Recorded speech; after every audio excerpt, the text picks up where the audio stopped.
Microsoft Excel में फॉर्मूले start करेंगे आज, ठीक है। लास्ट हो गया था ना, कहाँ तक हो गया था लास्ट?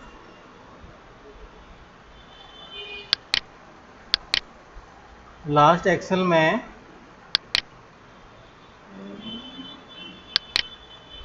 रिव्यू तक हो गया था ना, नहीं हुआ था?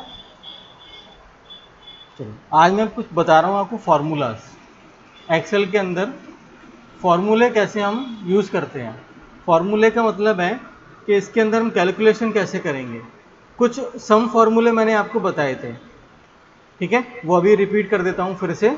और एक्सेल के अंदर कई सारे फार्मूलेज होते हैं, बहुत हैं, कोई लिमिट नहीं है।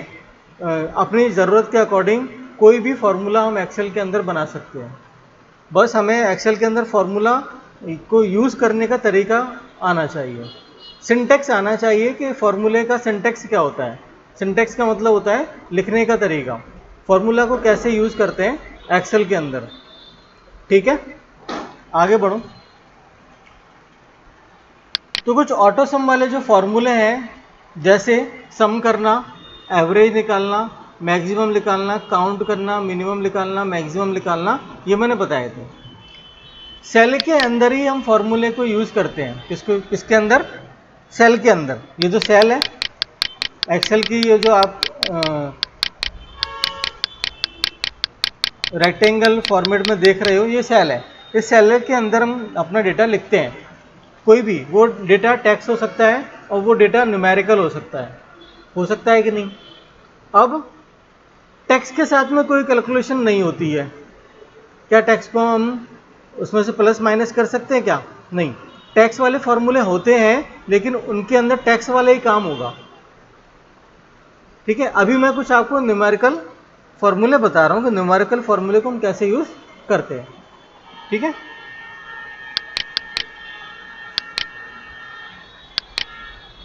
तो न्यूमेरिकल फॉर्मूले में हमारे क्या है, आपको क्या करना है न्यूमेरिकल फॉर्मूले में? सबसे पहले तो कुछ वैल्यू एंटर करनी है, जो कि मैं कर रहा हूँ। कीबोर्ड से आप कोई भी वैल्यू को एंटर कर सकते हो, ठीक है।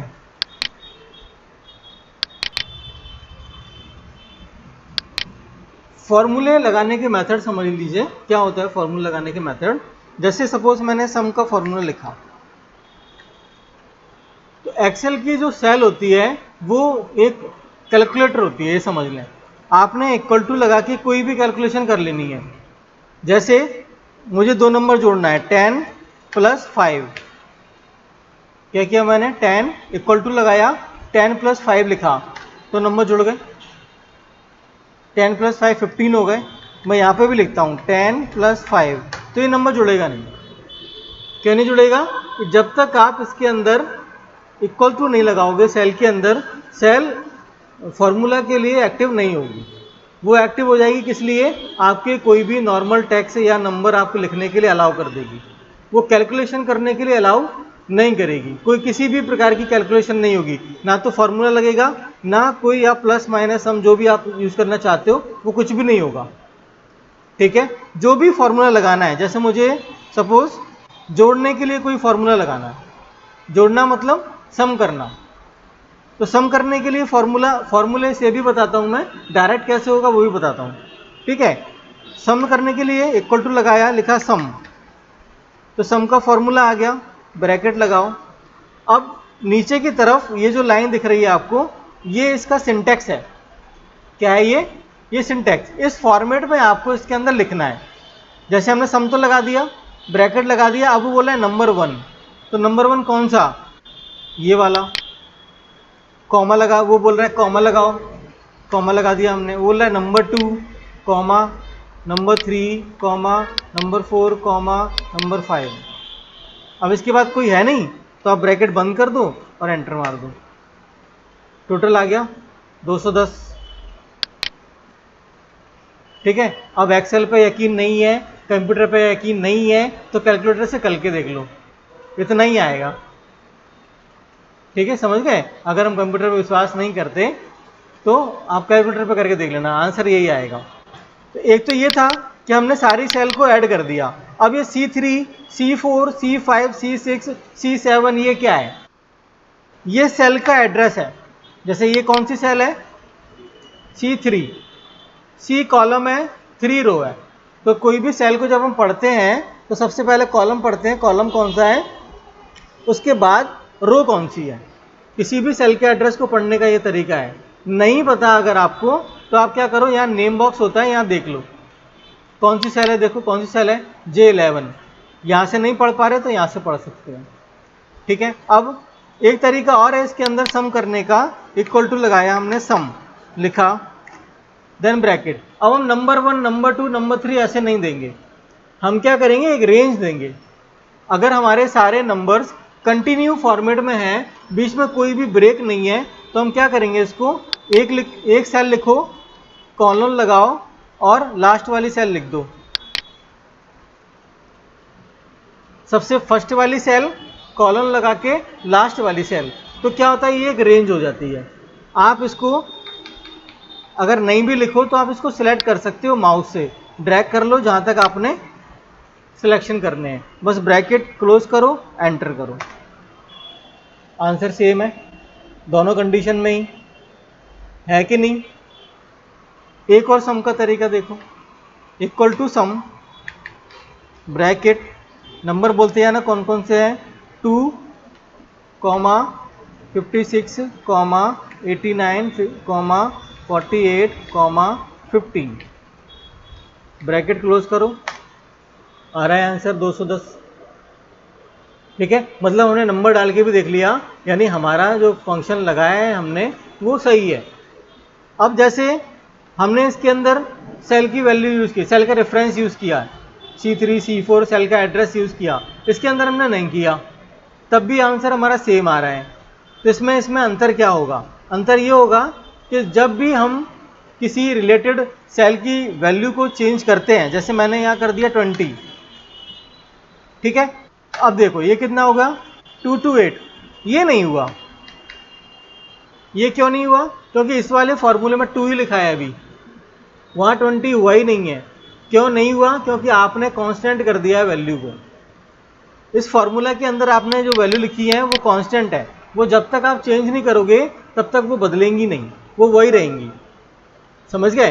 तो जब कभी भी हम कैलकुलेशन करते हैं एक्सेल के अंदर, तो हमेशा हम क्या करेंगे, सेल का रेफरेंस यूज करेंगे, जिससे इन फ्यूचर अगर रिलेटेड सेल के अंदर वैल्यू चेंज होती है तो यहाँ ऑटोमेटिक आपकी वैल्यू चेंज हो जाएगी, आपको करने की जरूरत नहीं है। समझ गए? चलिए आगे बढ़ते हैं। तो ये तो हुआ हमारा सम का फॉर्मूला। एक होता है हमारा equal to, sorry, average, AVERAGE, average. एक सम को मैं डायरेक्ट करके भी दिखाता हूँ आपको। एक सम डायरेक्ट कर भी होता है, जैसे मुझे यहाँ पर नंबर लिखा है और मुझे डायरेक्ट सम करना है, तो मैं क्या करूँगा, ऑल्ट इक्वल टू प्रेस करूँगा। जैसे ही मैं ऑल्ट इक्वल टू प्रेस करूँगा तो उस सेल के ऊपर जितने भी नंबर लिखे होंगे सारे सेलेक्ट हो जाएंगे और एंटर, टोटल हो गया। हुआ क्या? शॉर्टकट कमांड है ऑल्ट इक्वल टू। अब देखना ये कब काम नहीं करेगी, जैसे ये बीच में गैप हो गया, ठीक है, और ये मैंने डिलीट कर दिया। अब लगाया मैंने ऑल्ट इक्वल टू, अब बीच में एक गैप हो गया, एक नंबर ब्लैंक हो गया, एक सेल ब्लैंक हो गई है, तो अब वो क्या करेगा, वो ऊपर के सेल्स को सिलेक्ट नहीं करेगा। ठीक है, तो उसके लिए आपको क्या करना पड़ेगा, फिर आपको माउस से सिलेक्ट करके सारी वैल्यूज आपको फिलअप करनी पड़ेंगी इस तरह से। ठीक है, एंटर मारो। ठीक है, समझ आया? क्लियर हुआ?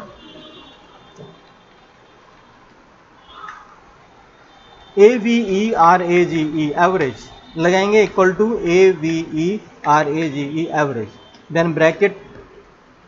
वही एवरेज के अंदर क्या होता है, आपका सम डिवाइडेड बाय जितने नंबर है, मैक्सिमम नंबर, ठीक है, वो सम होता है। अब वो आपका एवरेज निकलता है, तो आप यहाँ से क्लिक कर लो, ये ऑटोमेटिक करेगा। आ गया। उसने क्या किया, सबसे पहले उसने टोटल निकाला होगा। टोटल निकालने के बाद नंबर काउंट किए होंगे, कितने नंबर हैं, फिर जो टोटल निकला है उससे उस नंबर से डिवाइड कर दिया होगा, तो ये हमारा एवरेज निकल आया। ठीक है, समझ आया? तो समझ आया ना सम के लिए हमारा। ये जितने भी फॉर्मूले मैं बता रहा हूं ये सब प्री डिफाइंड फंक्शंस हैं। क्या है? फंक्शंस पहले से बने हुए हैं। आपको क्या करना है, सिर्फ उसके अंदर अपने पैरामीटर को रखना है बस। ये जो फंक्शंस है इसके अंदर ये जो लिखा हुआ है ये इसके पैरामीटर हैं C3 C7। और C3 C7 में क्या है, ये फंक्शन उसके अंदर की वैल्यू को निकाल लेगा। ठीक है, तो हमें फंक्शन नहीं बनाना है। हमें क्या करना है, हमें इसके अंदर की जो फंक्शन बने हुए हैं उनके अंदर की आर्ग्यूमेंट्स को, उनके अंदर के पैरामीटर को रखना है, आंसर अपने आप लिख लेगा। जितने भी एक्सेल के अंदर फंक्शन होंगे उनके अंदर हमें उनके पैरामीटर देने हैं और पैरामीटर के अकॉर्डिंग ही काम होगा। आपने जोड़ने के लिए बनाया, आपने एवरेज करने के लिए बनाया। देखो पैरामीटर इसमें भी है, एवरेज के अंदर भी है, पैरामीटर सम के अंदर भी है। दोनों में अंतर क्या दिख रहा है तुमको? दोनों में अंतर क्या है? हाँ, सम और एवरेज। फंक्शन के नाम चेंज है, इसका नाम सम है और इसका नाम एवरेज है। तो नाम से फंक्शन को हम फंक्शन को कॉल कर रहे हैं। कौन सा फंक्शन? एवरेज। तो वो पूछ रहा है, एवरेज की वैल्यू हमने दे दी उसको, तो वैल्यू आ गई हमारी, वैल्यू दे दी हमने, आंसर आ गया हमारे पास में। हम कॉल कराएंगे सम फंक्शन को, तो सम के अंदर जो काम हो रहा होगा वो आएगा। फंक्शन का मतलब होता है एक ऐसी बॉडी जिसके अंदर हम उसके अंदर जो काम करवाना चाहते हैं वही होगा। ठीक है, एग्जाम्पल दूं? एग्जाम्पल समझ लें, जैसे कोई प्रोग्राम है, कहीं कोई प्रोग्राम है शादी का, बर्थडे का, या कोई भी प्रोग्राम है। तो उस प्रोग्राम में अगर कोई इवेंट होता है तो क्या करते हैं हम, जैसे लाइट का डेकोरेशन करवाया, खाना बनवाया, ठीक है, और भी वीडियोग्राफ वाले को बुलवाया उसकी शूटिंग फोटोग्राफी करवाने के लिए। तो ये 3 अलग अलग फंक्शन हो गए ना, एक वीडियोग्राफी वाला और एक डेकोरेशन वाला और एक हो गया आपका खाने वाला। तो जिस फंक्शन से आप बात करना चाहते हो कि उसको कॉल करोगे ना, या जहाँ जो दिक्कत होगी उस फंक्शन को कॉल करोगे, यही होगा ना। खाने में खराबी है तो डेकोरेशन वाले को कॉल करोगे क्या? नहीं ना, खाने वाले को कॉल करोगे कि ये खराबी है। तो वैसे ही जो फंक्शन हम जिसको कॉल करेंगे वो फंक्शन अपना काम करेगा, उसको पता है क्या काम करना है। ये जो आर्गुमेंट आप दे रहे हो वो आर्गुमेंट मुझे कैसे कैलकुलेट करना है ये उसको पता है। समझ गए? सम वाले फंक्शन में उसको जोड़ना था तो उसने सारे नंबर को जोड़ के आपके दिया। एवरेज में उसको क्या करना था, पहले जोड़ना था, फिर नंबर काउंट करने थे, फिर जोड़ के उनको डिवाइड करना था उन नंबर से। ये उसका फंक्शन है, ये उसके अंदर हो रहा होगा, ये काम उसके अंदर लिखा गया है कि अगर कोई आर्गुमेंट आए तो आपको ये काम करना है। ठीक है, समझ गए? इसके बाद मैक्सिमम।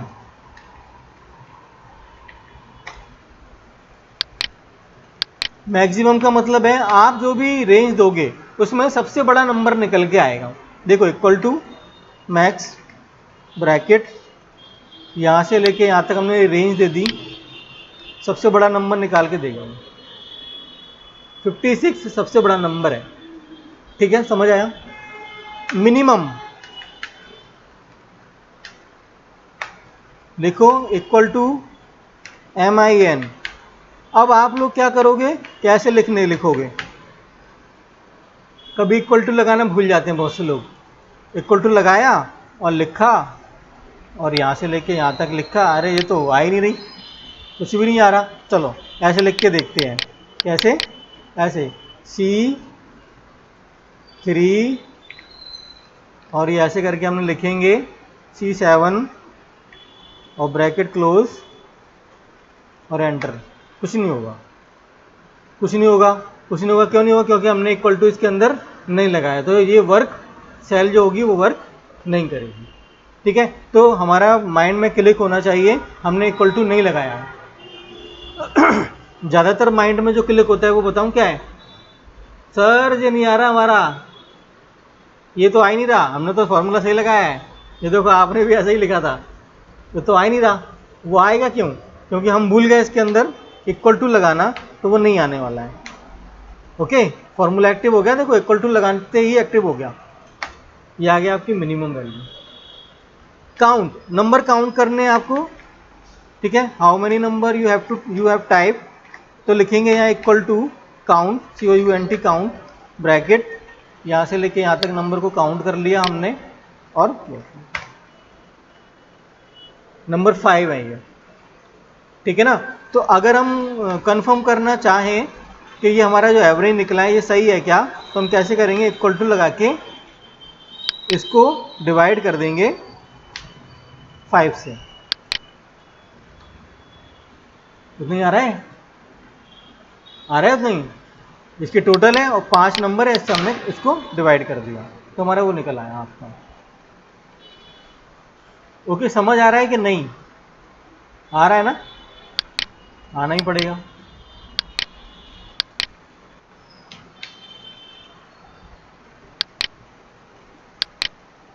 ठीक है, sum, average, count, maximum, minimum, maximum, आपका सारी चीज़ें आपकी आपकी हो जाती हैं। ठीक है, इसके बाद जैसे हम परसेंटेज निकालते हैं, सपोज आप निकालते हैं ना परसेंटेज, तो हम निकाल नहीं पाते, तो परसेंटेज का जो फॉर्मूला होता है वो पुटअप करना है हमें, इक्वल टू परसेंटेज का कोई वो यूनिवर्सल फॉर्मूला है, जैसे आपके इतने नंबर आए इंटू 100 डिवाइडेड बाय कितने में से आए, 500 में से आए, ये निकल आया 36%।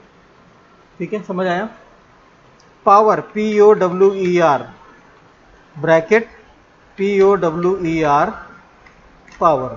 अब वो बोल रहा है पावर, मुझे पावर निकालनी है, 2 की पावर 4 निकालनी है या 2 की पावर 3 निकालनी है, तो 2 की पावर 3 का मतलब 2 इंटू 2 इंटू 2, यानी 2 को 3 बार मल्टीप्लाई करेंगे, जो आंसर आना है वो निकालो। जैसे मैंने किया 2 कॉमा पावर कितनी निकालनी है 3, 8 आ गया, 2 इंटू 2 इंटू 2 आ गया, देखो 8। ठीक है, सही है, मानना पड़ेगा सही है, 100% सही होता है कंप्यूटर, गलत नहीं होता, अगर आप गलत दोगे तो वो 100% गलत ही होगा।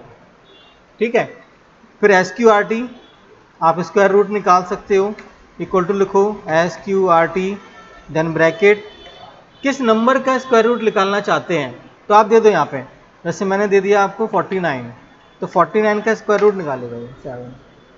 स्क्वायर रूट निकालने की जो प्रोसेस थी वो हमें दिमाग नहीं लगाना, वो तो फंक्शन कर रहा है, वो निकाल के देगा हमें, किसी भी नंबर का स्क्वायर रूट आप निकाल सकते हो। ठीक है,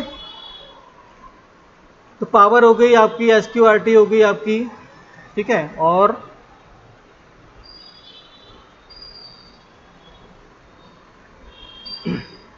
sum, average, maximum, minimum, count, percentage, power, SQRT, सब में एक और बताता हूँ मैं आपको।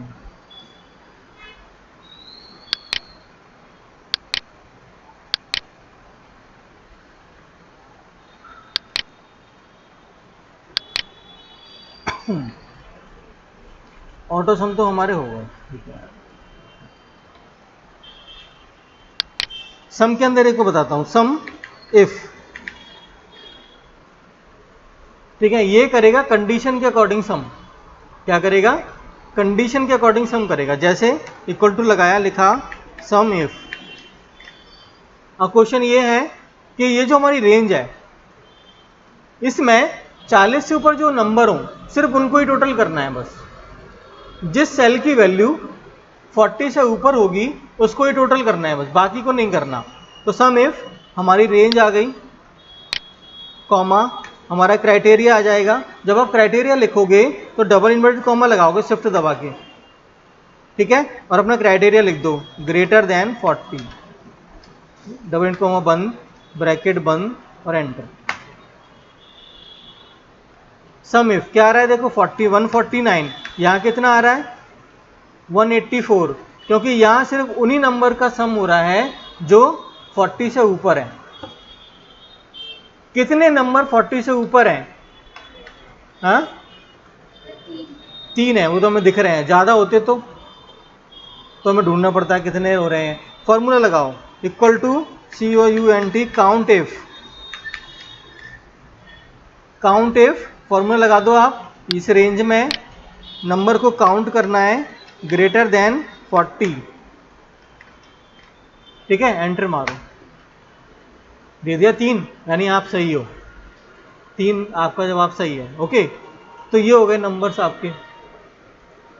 ठीक है, तो ये जो फॉर्मूले हैं, इन फॉर्मूले को आप अपने कंप्यूटर में करके देखना। और बताता हूँ, E1 EVEN E1 equal to EVEN E1, ये किसी भी नंबर का इवन नंबर निकाल के देगा। जैसे आपको ये नंबर है 36.8, अगर इसको राउंड ऑफ करेंगे तो कितना आएगा 37। तो 37 क्या होता है, ऑड नंबर होता है। वो क्या करेगा, आपको देगा 38। ठीक है, क्योंकि 36 को राउंड ऑफ करेगा वो पहले, उसका 37 हो गया, तो 37 ऑड नंबर होता है, तो आपको नहीं देगा ऑड नंबर, वो आगे बढ़ जाएगा। फिर ऑड नंबर ODD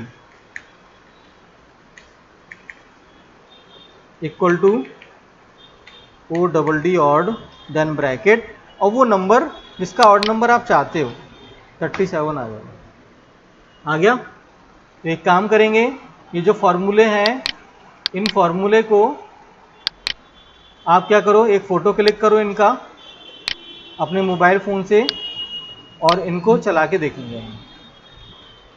ठीक है। अब इन फॉर्मूले के अंदर जो सेल की वैल्यू है वो डिफरेंट हो सकती है, वो आपकी सीट पर कुछ और होगी। समझे कि नहीं समझे? जैसे यहाँ लिखा है C3 से C7, तो ये आपके कंप्यूटर में कुछ और होगी। आप ये मत लिख के भेजना कि सर ने ये लिखा था, ठीक है, फिर मैं नहीं बता पाऊंगा कुछ भी। ओके, तो आपको अपने कंप्यूटर के अकॉर्डिंग वैल्यू सिलेक्ट करनी है। आपने क्या बनाया था, एक शीट बनाई थी ना, 10 लोगों की एक शीट बनाई थी। इसका आपने क्या क्या निकाला था, परसेंटेज और सम निकाला था बस। अभी ठीक है, वहां तक रहने दो। ये अलग से कर लेना, ये वाले फॉर्मूले जो मैंने अलग बताए हैं इनको करो। फिर कुछ मैं लॉजिकल फॉर्मूले बताऊंगा इसके बाद। लॉजिकल फॉर्मूले का मतलब है कि वो लॉजिक के अकॉर्डिंग चलेंगे, जिनसे हम जो हमने शीट बनाई है उसमें हम उनका ग्रेडिंग सिस्टम निकाल के देखेंगे। ठीक है, अगर परसेंटेज 80 है तो उसको A ग्रेड दो, अगर 80 से नीचे है, 60 और 80 के बीच में है, तो उसको B ग्रेड दो। ठीक है, ग्रेडिंग सिस्टम सीखेंगे। ठीक है, और फॉर्मूले पढ़ने के बाद हम उनकी रिमार्किंग सीखेंगे, रिमार्क कैसे लगाना है। मान लो स्टूडेंट किसी एक विषय में फेल हो गया तो लिखना है फेल, एक विषय में फेल हो गया तो लिखना है सप्लीमेंट्री, 2 में फेल हो गया तो लिखना है फेल, 3 में फेल हो गया फेल, 4 में फेल, यानी एक से ज़्यादा में फेल हो गया तो फेल, सिर्फ एक में फेल हुआ है तो सप्लीमेंट्री, सारे में पास हो गया है तो पास। ओके, ये सारे काम हम करना सीखेंगे। कैसे लुकअप कैसे करते हैं, अगर आपके पास कोई लिस्ट है और कोई डेटा को आपको निकालना है तो वो आप कैसे निकालोगे। ओके, तो वो निकालना सीखेंगे, कैसे निकलेगा डेटा, सारे काम करेंगे। तो जो फॉर्मूले हैं, फॉर्मूले लगाने का जो मेथड है वो आप प्रॉपर कर लेगा। ठीक है, भूलना नहीं है उनको। फोटो क्लिक कर लिया सभी ने, कर लो।